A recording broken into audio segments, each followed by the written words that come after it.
Doncs ara anem a fer els ous de Pasqua, un ou de Pasqua. Agafem la xocolata temperada que tenim aquí.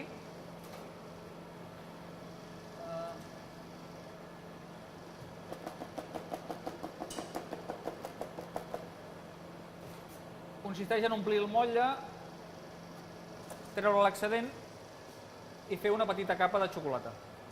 Agafem el motlle, l'omplim fins a una meitat aproximadament, el repartim per les parets i ara traiem l'excés de xocolata que té el motlle.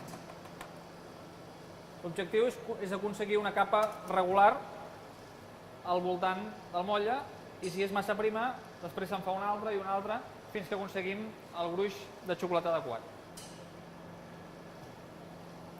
En aquest cas utilitzem una xocolata negra, que la xocolata negra està elaborada amb pasta de cacau, que la pasta de cacau és cacau 100%, i sucre. Normalment s'hi afegeix una mica de lecitina de soja per aconseguir una homogenització de la pasta i una fluïdesa adequada. A partir d'aquí, amb xocolata podem fer xocolata amb llet, xocolata blanca. La xocolata amb llet utilitzaríem la pasta de cacau, aquest cacau 100%, sucre, llet en pols. I per fer la xocolata blanca només utilitzem el greix del cacau, o sigui la mantega de cacau, la llet en pols i sucre. L'importància de l'origen del cacau és molt determinant amb les xocolates negres, sobretot, perquè és on el sabor és més evident, no? En aquest cas estem utilitzant una xocolata de Mèxic, un cacau de Mèxic, que té uns aromes que a nosaltres ens agraden molt, tons afruitats, uns tocs àcids, a la vegada torrats, i aquesta xocolata és un 70% de cacau, o sigui un 70% de pasta de cacau i la resta sucre.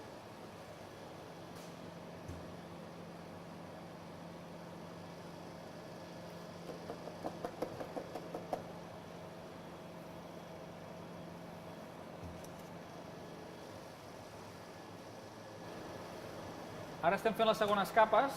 La primera capa estem utilitzant una xocolata 70% de cacau que és bastant fluida i per tant hem de fer més d'una capa per tenir el gruix adequat. Llavors en aquest cas, quan la primera capa està mig seca, el que fem és fer una segona capa. Posem la xocolata necessària i com abans retirem l'excés perquè quedi uniformement a les parets.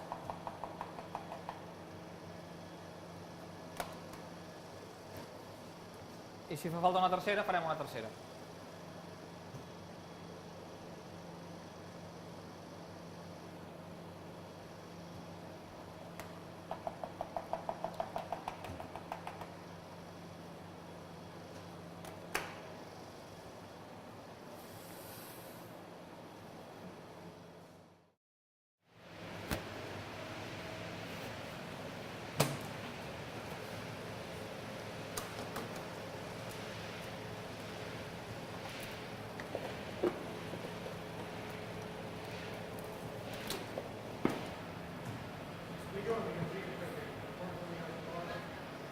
Ara el que estem és fonent les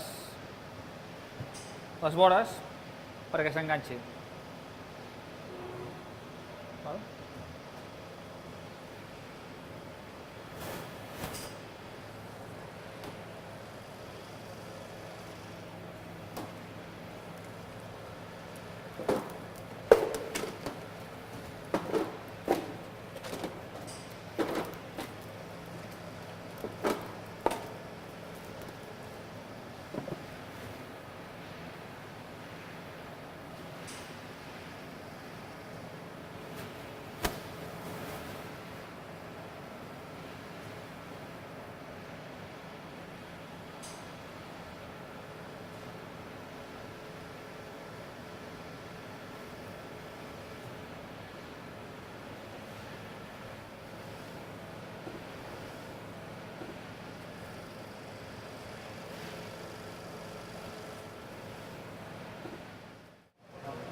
fer uns ous de xocolata, en aquest cas són uns ous que tenen 4 arestes, que en diem ous quadrats, perquè la secció transversal tendeix a un quadrat.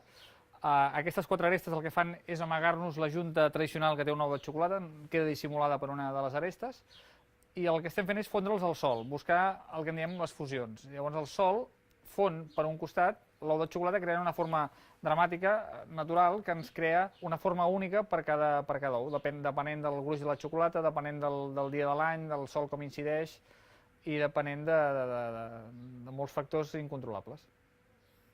Per fer aquests ous el que hem fet ha sigut utilitzar motlles de PVC o de PET, llavors li hem donat una capa de xocolata fina, aquesta capa de xocolata s'ha solidificat amb la temperatura i hem donat capes successives fins a tenir el gruix de closca necessari.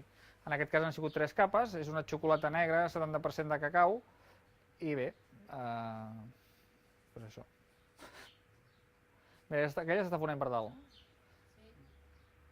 Això per Pasqua va millor perquè el sol cau d'una altra manera, ara va massa a saco. Però encara no és un sol prou fort, no? Ara cau molt amunt, per Pasqua cau més de costat. De costat, no? Sí.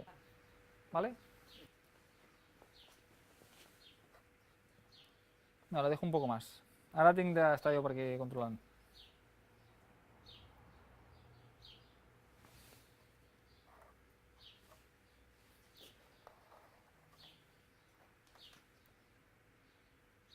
Aquest ja...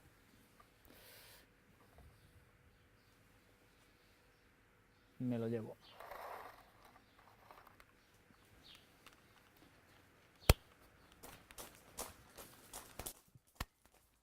Me voy yo.